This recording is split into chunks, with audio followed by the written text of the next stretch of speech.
Hello again, everyone. Thank you for taking the time to be with us today as we do our quick little overview here of the book of Proverbs. A couple summers ago, I preached a whole summer series on the book of Proverbs, and we're going to only be touching it very, very lightly today. I encourage you to go read through the book. There is a ton of great content. It's one of those books, in all seriousness, you could take a few verses a day to really chew on it as part of your devotions. What we're going to be doing today, again, is looking at a brief overview of the entire book, the 12,000-foot view. If you want to grab a copy of the study sheet, that'll be in the links in the description below. If you have any questions or comments, feel free to drop them in the comments below, and we'll do our best to answer them as soon as possible. Our book here, much like the book of Psalms last week, has a bit of a complicated question when it comes to authorship.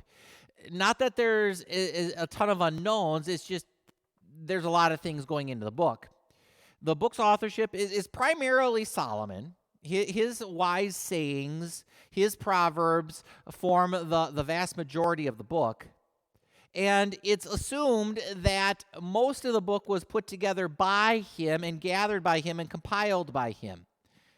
But there are also a number of sayings, wise sayings from other sources. I mentioned them on the sheet. Just a generic sayings of the wise. A gentleman by the name of Agur, King Lemuel, who provides some of the proverbs at the very end of the book. Also, a number of the proverbs that are Solomon's seem to have been gathered later by the court of King Hezekiah. So centuries after Solomon reigns about a little after 1000 BC. Hezekiah's reigning in the 7th century, early 7th century BC, late 8th century. And it seems as though Hezekiah's court gathers some more of Solomon's wise sayings and proverbs and puts them at the end of the book. And that's what forms chapters 25 to 29. The book is most often divided into two general sections. There's a kind of an introduction and initial call or plea by wisdom personified to everyone else, to creation, to come and hear the wisdom that wisdom herself is teaching. And that's chapters 1 to 9. The rest of the book, chapters 10 to 31, are the actual proverbs and wise sayings.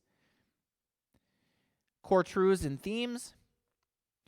According to the prologue, and this is taken directly out of the Concordia Study Bible, according to the prologue, Proverbs was written to give prudence to the simple, knowledge and discretion to the young, and to make wise men wiser. This is a book that is useful across all ages. Whether you're seeking to give guidance to your teenager as you're trying to help them to learn about the world, whether you're somebody who's already in their 30s or 40s wanting to learn more about how the world works and how to live well, whether you're somebody who is older and reflecting on life, Proverbs has content for all of us. Wise sayings, guidance, good guidance, and wisdom for every age. It really keys in on its structure and how it's built. It really, in some ways, mirrors what we find in Psalm 1 and in Psalm 119. Psalm 1, which talks about how blessed is the righteous person who follows God in his word. Psalm 119, which talks about repeatedly, over and over again, how good and pleasant it is to study God's word, to be in the word, to learn from it. Psalm 119, verse 105 is that very familiar word, or very familiar verse. Your word is a lamp to my feet and a light for my path. It's a book that can help us to answer the question. So a person comes to saving faith in Jesus Christ. Let's say the person's an adult convert. It comes to faith in Jesus Christ and goes, all right, I know Jesus is my Savior from sin. I know that through faith in him, I have forgiveness, life, and salvation, and one day I'm going home to heaven with him. What do I do with my time?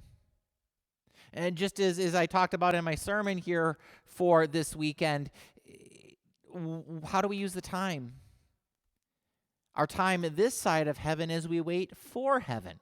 A book like Proverbs can offer a lot of great guidance about how to use our time of grace well, in view of God's mercy. The book does draw a bright line between the righteous and the wicked, between the godly and the evildoer. It offers a continual contrast between the blessing that comes from following God in his will and the judgment or curses or problems that come from not following God in his will. And that's all generally true.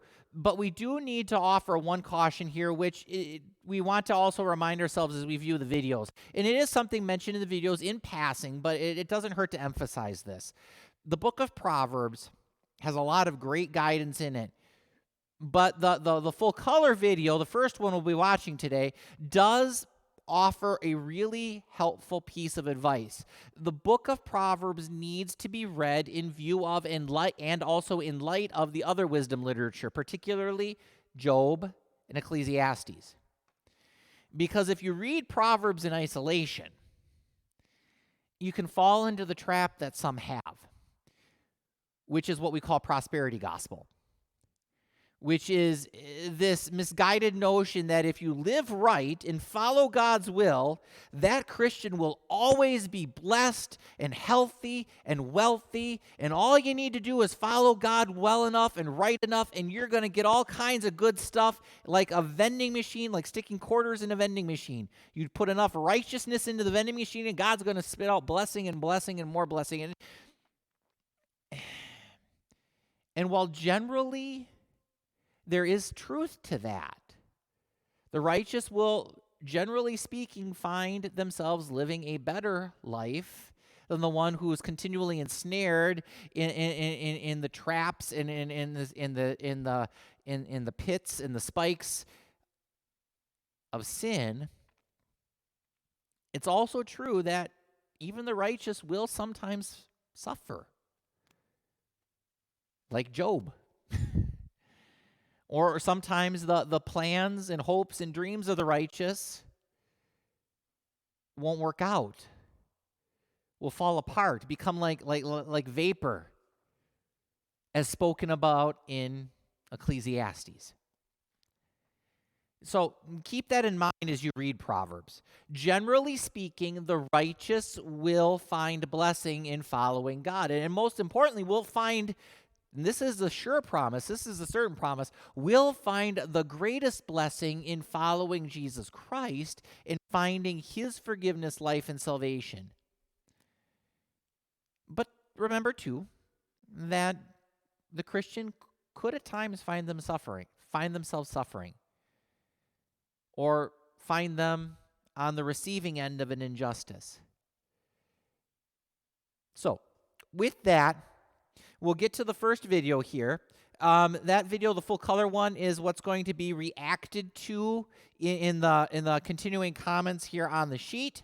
Then following the full color video, we'll be viewing the regular graphic novel video. That one's a little longer. And then once we get both videos done, we'll come back and just briefly consider, again, the reaction to the first video, and then also a couple of the questions. Do you have a favorite proverb? When's the last time you had to read a book? And why do you think it's not used as often in preaching, especially in churches that follow the lectionary? And then finally, Proverbs 30, 10 to 31, just thinking about the content of that particular chapter, which has become so very popular in Christian circles, particularly among Christian women in the last decade or so. So with that, we'll continue with our first video. There are 3 books in the Bible that have come to be called the wisdom literature: Proverbs, Ecclesiastes, and Job. And all of these books are addressing the same set of questions. What kind of world are we living in? And what does it look like to live well in this world? So, how to be good at life. Yeah. So each of these books tackles these questions from a unique perspective, and it's important to understand all of them to get a fully biblical perspective on the good life. So as a thought experiment, you could actually imagine each of these books as a person. So Proverbs would be like this brilliant young teacher, and Ecclesiastes the sharp, middle-aged critic, and Job would be this weathered old man who's seen a lot in his day. We're going to start by meeting the book of Proverbs, the brilliant young teacher. And she's not just smart, she's smart about everything: work, relationships, sex, spirituality. She has incredible insights, things you wouldn't see on your own. Yeah, she would be the perfect friend to have around when you need really specific advice. So what makes her so smart? Well, Proverbs can see things that most people don't see. She believes that there's an invisible creative force in the universe that can guide people in how they should live. And you can't see it, just like you can't see gravity, but it affects everything that we do. So what's this force? Well, in Hebrew, it's called chokhmah, and it usually gets translated into English as wisdom. It's an attribute of God that God used to create the world. And chokhmah has been woven into the fabric of things and how they work. So wherever people are making good or just or wise decisions, they're tapping into chokhmah. And whenever someone's making a bad decision, they're working against chokhmah. Right, or as it says in Proverbs chapter 1, the waywardness of fools will destroy them, but the one who listens to wisdom lives in security. So it's like a moral law of the universe. Yeah, it's a cause-effect pattern, and no one can escape it. And Proverbs personifies all of this as a woman. Yeah, Lady Wisdom. Right, and she roams around the earth, calling out, making herself available to anyone who's willing to listen to her and to learn.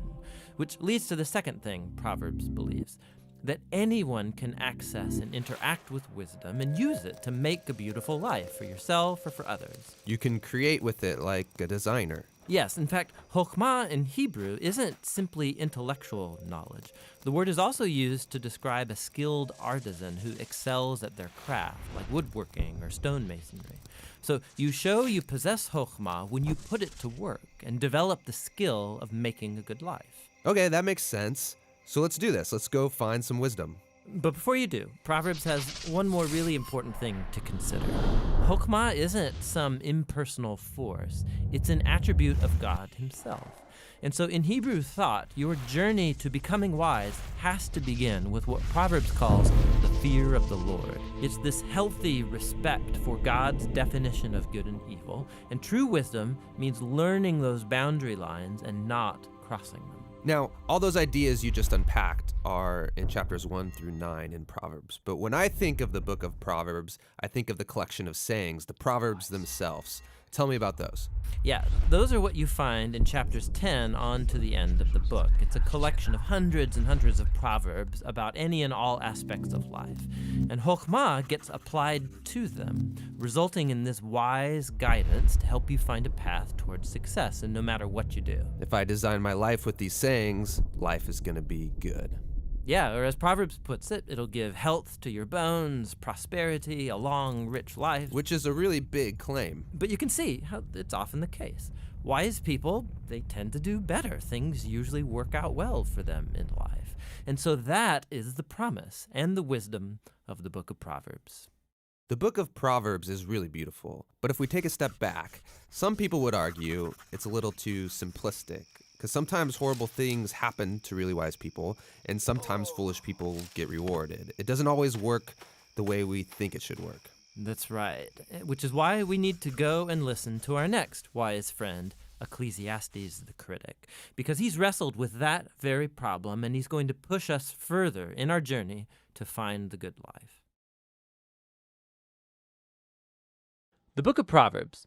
The word proverb typically refers to a short, clever saying that offers some kind of wisdom, and this book has a lot of those. But they're almost all in the center section of the book, chapters 10 to 29. But there is way more going on in the book of Proverbs, especially at the beginning, chapters 1 through 9, and the conclusion, chapters 30 and 31. The book's been designed with an introduction, chapter 1, verses 1 through 9, and it first of all links this book to King Solomon. Now remember the story in 1 Kings chapter 3. Solomon had asked God for wisdom to lead Israel well. And so Solomon became known as the wisest man in the ancient world. And we're told in 1 Kings chapter 4 that he wrote thousands of proverbs and poems and collected knowledge about plants and animals. So Solomon was like the fountainhead of Israel's wisdom literature. So while not all the material in this book is written by him personally, he is where Israel's wisdom tradition began. The introduction says that by reading this book, you too can gain wisdom. Now, wisdom for most of us means knowledge, but the Hebrew word chokhmah means much more than just mental activity. It refers to action also. So think skill or applied knowledge. This is why back in the book of Exodus, chapter 31, it was artists and craftsmen in Israel who were said to have chokhmah. So the purpose of this book is to help you develop a set of practical skills for living well in God's world. And this gets linked with another key idea in the introduction, the fear of the Lord. Now, fear here is not about terror. It's about a healthy sense of reverence and awe for God and about my place in the universe. It's a moral mindset that recognizes I am not God and that I don't get to make up my own definitions of good and evil and right and wrong. Rather, I need to humble myself before God and embrace God's definition of right and wrong, even when that's inconvenient for me. Now, this introduction leads us into the first main section of the book, chapters 1 through 9, which also doesn't contain short one-liner proverbs. Rather, what we find here are 10 speeches from a father to a son about how the son should listen to wisdom and cultivate the fear of the Lord and live accordingly, which means a life of virtue and integrity and generosity, all of which lead to success and peace. The father warns his son also about folly and evil and stupid decisions that will breed selfishness and pride, all leading to ruin and shame. And so the son should make the pursuit of wisdom and the fear of the Lord his highest goal in life. And this way of thinking, it forms the moral logic of this entire book. Now, these speeches from the father also clue us into what biblical wisdom literature is and how it's different from other parts of the Bible. These books explore how to live well in God's world, but wisdom is not the same as law, like what Moses gave Israel at Mount Sinai. And it's not the same as prophecy, divine speech to God's people. Rather, wisdom literature has the accumulated insight of God's people through the generations about how to live in a way that honors God and others. And so, through the book of Proverbs, now, these human words about wisdom have been put together as God's word and wisdom to his people, which connects to the other thing you find in chapters 1 through 9. There are 4 poems from Lady Wisdom. Here, wisdom has been poetically personified as a woman who calls out to humanity to pay attention and to seek her. Wisdom says that she is woven into the fabric of the universe, and so wherever you see people making wise decisions, they are relying on her. So you see someone being generous or having sexual integrity or upholding justice. They are drawing on wisdom. These Lady Wisdom poems, they're a creative, poetic way of exploring this idea that we live in God's moral universe, and that goodness and justice are objective realities that we ignore to our own peril. And so fearing the Lord, living wisely, it's living along the grain of the universe. Now together, these 2 sets of speeches from the Father and Lady Wisdom, they make a powerful claim about this book, that you're not simply reading good advice, you're reading God's own invitation to learn wisdom from previous generations. And so in the next section of the book, chapters 10 through 29, we find hundreds of ancient proverbs, and they apply wisdom and the fear of the Lord to every life topic you could imagine: family, work, neighborhood, friendship, sex, marriage, money, anger, forgiveness, alcohol, debt, everything. And these are all filtered through the value system of Proverbs 1 through 9. Now, these Proverbs, they're all pretty short, they're easy to memorize, and actually this section of the book is meant to become a reference work that you return to time and time again throughout the years, which raises some important issues in learning how to read these Proverbs. First of all, Proverbs are by nature about probabilities. So you fear the Lord and you make wise, good choices, things will likely go well for you. And if you don't fear the Lord, you're foolish, your life will likely not go so well. Now, that is all often true, but not always. Which leads to the next point, that Proverbs are not promises. They're not formulas for success. So, some Proverbs, for example. The fear of the Lord prolongs your life, but the years of the wicked are cut short. Or, train up a child in the way they should go, and when they're old, they won't turn from it. So yes, Fearing God, being a moral person, will most likely lead to a better, longer life, and raising your kids in a stable, loving home does set them up well, but there are no guarantees. Lots of things can and often do go wrong in our world. And so lastly, Proverbs by nature focus on the general rule, but not the exceptions, which are many. And the wisdom books actually aren't ignorant of that. The exceptions are what the other wisdom books, Job and Ecclesiastes, are all about. And together, these acknowledge that life is too complex for simple formulas, which is why we need all of the wisdom books together to get the bigger picture. This all leads to the final section of the book, two large collections of poems. First, poems from a man named Agur, who begins by acknowledging his own ignorance and folly and his great need for God's wisdom.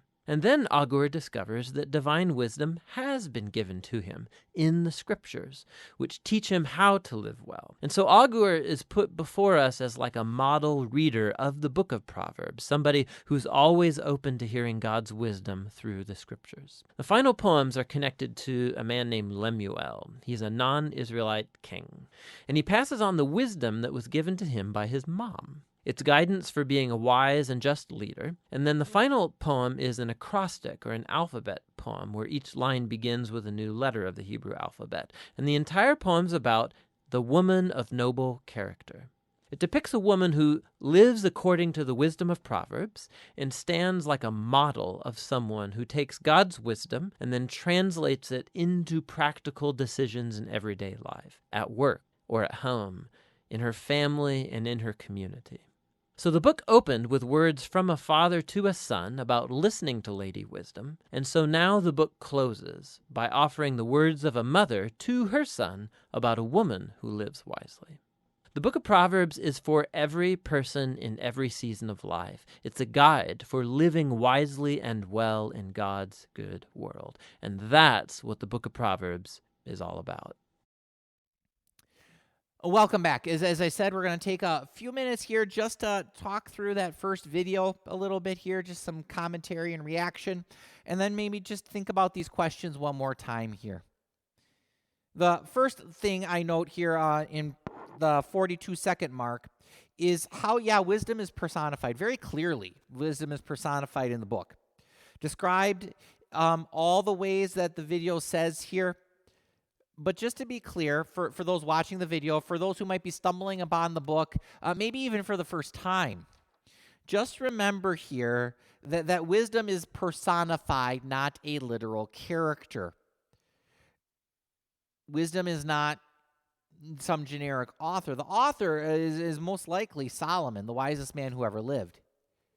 And it's his wisdom that builds this book. Wisdom God gave him. And I give a couple of references here for you from 1 Kings 3, and then also 1 Kings 4. Again, those are on the sheet. Solomon here is most likely the author and compiler, and the author behind this character wisdom. 1 minute and 31 in. The book does again talk about wisdom, equating it with righteous living and those who live wisely. In this regard, the theme of the book really echoes Psalm 1. And again, Psalm 1, which begins the whole book of Psalms and forms really the core of the theme of Psalms. Blessed, why? Why is a person blessed? That person is blessed who meditates on the law of the Lord, who does not take up shop, sit in counsel with the wicked. That person who steps and walks in the way of God, that person is blessed. And in the book of Proverbs, really is running with that theme and expanding on it in incredible ways. It's an interesting thing when you think about it between the two authors. David, who authors so much of the book of Psalms and wrote Psalm 1. And then Psalm 1 essentially forms the foundation, in some ways you could argue, for what then Solomon writes in Proverbs. David says the father says, blessed is the man who walks in the way of righteousness. Solomon says, yes, my father is correct. Here's a whole book about that now. 248, timestamp 248. Once again, quite correctly, wisdom is connected closely with righteousness and holiness. It comes from him, and those who would be wise must fear, love, and trust in him above all things. That verse from Proverbs, the fear of the Lord, respect, awe. Respect, awe for the Lord, that's the beginning of wisdom. And to be truly wise in the end, that person needs to know who God is. You can have all kinds of learning, you can have all kinds of knowledge, but in the end, if that person doesn't know who the God of the universe is and what that God has done, that person isn't as wise as they perhaps think. And then finally, timestamp 338. The authors aren't wrong that the construction of Proverbs describes blessing and prosperity to those who follow the will of the Lord. They're quite correct when they insert the word often at 349, since it isn't always the case. And remember again, two things. I mentioned this in the introductory comments. The introduction to the video quite rightly mentions how you have to read Proverbs, Ecclesiastes, and Job together to get a well-rounded biblical picture. And that's critically important because of a strain of teaching out there called prosperity gospel, which claims wrongly that believers who follow God's will and law will always be blessed, healthy, and wealthy. Lots of content to consider. Lots of places you can go. If you want to start with just the wise sayings, start in chapter 10 and just start reading. Lots of great content you could take days and weeks chewing and meditating on. If you want to have a good section to share with your kids, particularly as teenagers, reminding them of the importance of being wise and living wisely, take them through chapters 1 to 9. There's some really good, even pointed things in there about not falling into the traps of youth. There's great advice in there for marriages. There's great advice in there for Christian men. There's great advice in there for Christian leaders. There's great advice in there for Christian women. Again, I mentioned Proverbs 31 here, which devotes most of that chapter just to talking about the blessed, righteous woman, the woman of noble character. Again, lots of great content. I hope you take a chance or take an opportunity, have a chance to really dig into it over the next days. Thank you for taking the time to be with us. Be well, stay safe, and Lord willing, we'll see you again soon.